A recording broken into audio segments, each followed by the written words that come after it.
நம்ம எல்லாருக்கும் பிடித்த அழகான பூ தான் இந்த ரோஜா பூ. பூக்களின் அரசியாச்சே சும்மாவா? நம்ம டெய்லி கேர் எடுக்கணும், ஒழுங்காக பராமரிக்கணும்னு எதிர்பார்க்கும்.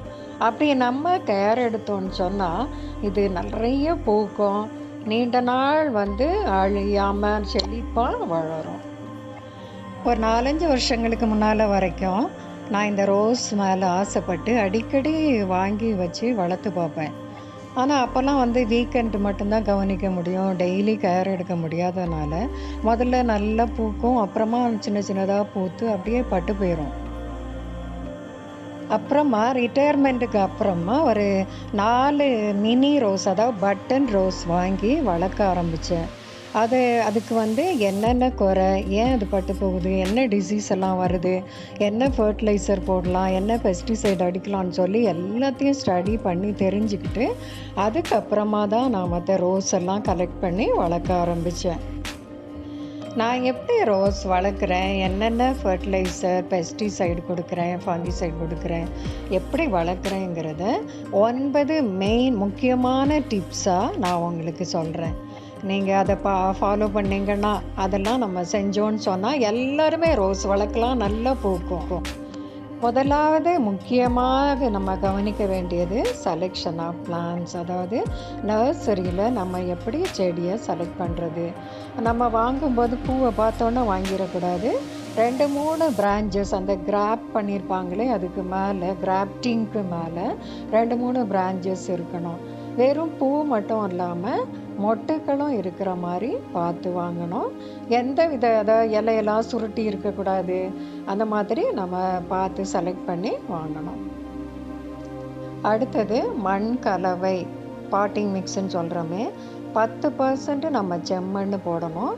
வெள்ளை மணல் அல்லது ஆற்று மணல் ஒரு 20% நம்ம கலந்துக்கணும், ரொம்ப நல்லது. அப்புறமா தேங்காய் நாருன்னு சொல்கிறோமே, கொக்கோபீட், அது ஒரு 30% நம்ம போடணும். இன்னொரு 30% அந்த காம்போஸ்ட், என்ன உரம், வெர்மி காம்போஸ்ட்டை நான் போட்டிருக்கேன், அது சேர்த்துக்கலாம். மற்ற பாதி அளவுக்கு, இதெல்லாம் சேர்ந்து 50%ன்னா பாதி அளவுக்கு தோட்டத்து மண், மாட்டு சாணமும் கலந்து நான் அதை சேர்த்து வச்சுருக்கேன். இந்த மண் கலவை எல்லாமே ஈரம் இல்லாமல் ட்ரையாக இருக்கணும். அதோட நான் ஃபங்கிசைடு, அதாவது SAAFங்கிற ஃபங்கிசைடு ஆட் பண்ணுறேன் இந்த மண்ணில். இது நம்ம ஒரு 1/4 டீஸ்பூனோட கம்மியாக போட்டால் போதும். இது மண்ணில் நல்லா நம்ம கலந்து விடணும். வேர் பாதிக்காமல் இருக்கிறதுக்கு தான் இந்த ஃபங்கலால் வேர் பாதிக்காமல் இருக்க இந்த ஃபங்கிசைடு நம்ம போடுறோம். இதோட வேப்பம் புண்ணாக்கு, ஆர்கானிக் நீம் கேக்குன்னு கிடைக்குது, அது ஒரு 2 டேபிள் ஸ்பூன் அளவுக்கு நம்ம போடணும். அதாவது இதுவும் அந்த வேர் ஃபங்கல் ஆகாமல் இருக்க தான். அது மட்டும் இல்லாமல் போன் மீல் பவுடர்னு நமக்கு கிடைக்குது, அதுவும் ஒரு ஃபுல் டேபிள் ஸ்பூன் அளவுக்கு நம்ம எடுத்து இந்த மண்ணில் மிக்ஸ் பண்ணலாம். அது ஃபர்டிலைசர், நல்ல சத்துக்காக நம்ம அதை போடுறோம். இந்த இன்க்ரீடியன்ட்ஸ் எல்லாத்தையுமே மண் கலவையோடு நல்லா மிக்ஸ் பண்ணி நம்ம நடப்போகிற அந்த தொட்டியில் நிரப்பணும். நம்ம நடப்போகிற தொட்டியில் வாட்டர் ட்ரெயின் ஆக மறக்காமல் ஸ்டோன் போடணும்.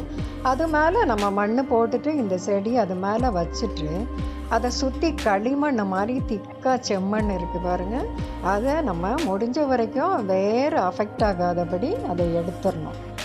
அதை எடுத்துட்டு நம்ம புது மண்ணால் அதை நிரப்பணும். ஒரு நாள் முழுக்க நிழலில் வைங்க. செடி வாடாமல் இருந்தால் திருப்பி வெயிலுக்கு கொண்டு வரும். 3வது டிப், ஃபர்டிலைசர்.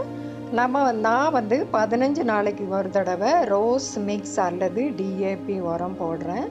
இது அந்த ரோஸ் மிக்ஸ் ஒரு 5 mg போட்டால் போதும். வேரை விட்டு தள்ளி, DAPயாக இருந்தாலும் சரி, வேரை விட்டு தள்ளி சைடாக நம்ம போட்டு காலையிலையோ சாயந்தரமோ போட்டு உடனே தண்ணி ஊற்றிடணும். அது மட்டும் இல்லாமல் நம்ம யூஸ் பண்ணி காய வச்ச காஞ்ச காஃபி தூள், அப்புறம் காஞ்ச வாழைப்பழத்தோல், வெர்மி காம்போஸ்ட், இதெல்லாமே 10 நாளைக்கு ஒரு தடவை கொஞ்சம் கொஞ்சம் நம்ம கொடுத்தோன்னு சொன்னால் அது நல்ல உரமாக செழிப்பாக வளரும். அது மட்டும் இல்லாமல் மாதத்துக்கு ஒரு தடவை எப்சம் சால்ட்டு ஸ்ப்ரே பண்ணலாம். அதாவது 1 லிட்டர் தண்ணியில் 1 டீஸ்பூன் அளவுக்கு எப்சம் சால்ட்டு கலந்து எல்லா இடமும் இலை தலை எல்லாம் படும்படியாக நம்ம ஸ்ப்ரே பண்ணணும். நல்லது செடி இலைகளுக்கெல்லாம். 4வது பெஸ்டிசைடு. ரோஸில் நம்ம கண்டிப்பாக பூச்சிக்கொல்லி மருந்து கொடுத்து தான் ஆகணும். நம்ம ஆர்கானிக் நீம் ஆயில் கிடைக்குது.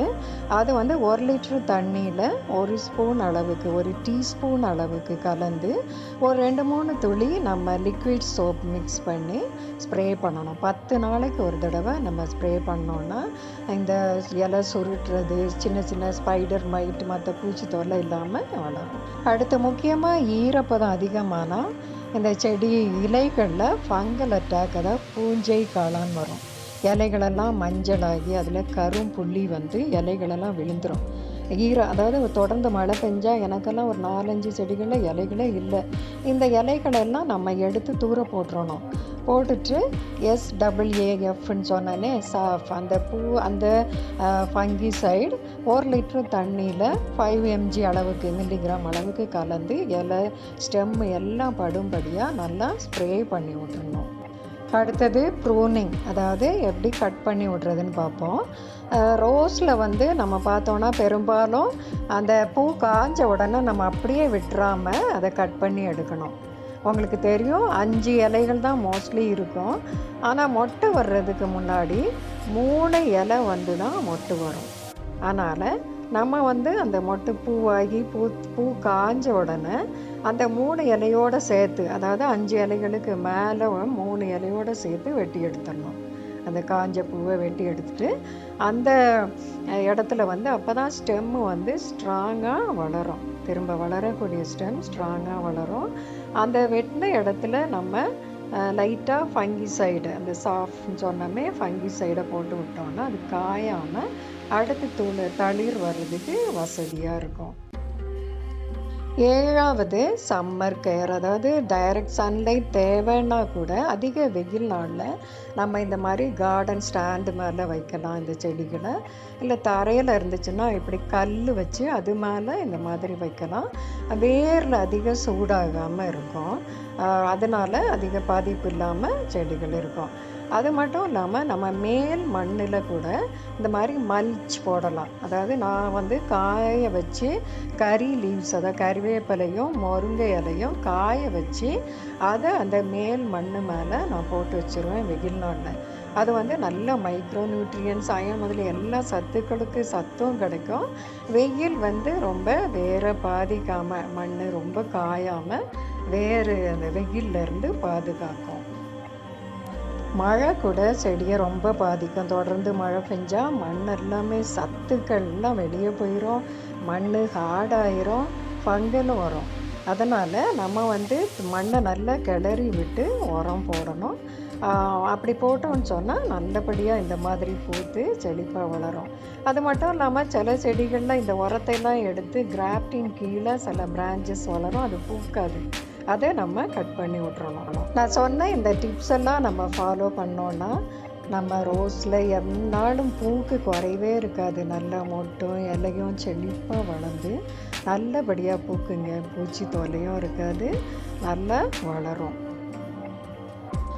ரோஸ் மாதிரி, ரோஜா பூ மாதிரி அழகான எல்லாத்தையுமே நீங்கள் அட்மையர் பண்ணுங்கள், ஆனால் தொந்தரவு பண்ணாதீங்க. ரோஸ் வளர்க்குறத பற்றி உங்களுக்கு ஏதாவது டவுட் இருந்தால் கமெண்ட் பாக்ஸில் கேளுங்க. உங்கள் சந்தேகங்களுக்கு நான் உடனடியாக பதில் தரேன். தேங்க்ஸ் ஃபார் வாட்சிங். Happy gardening.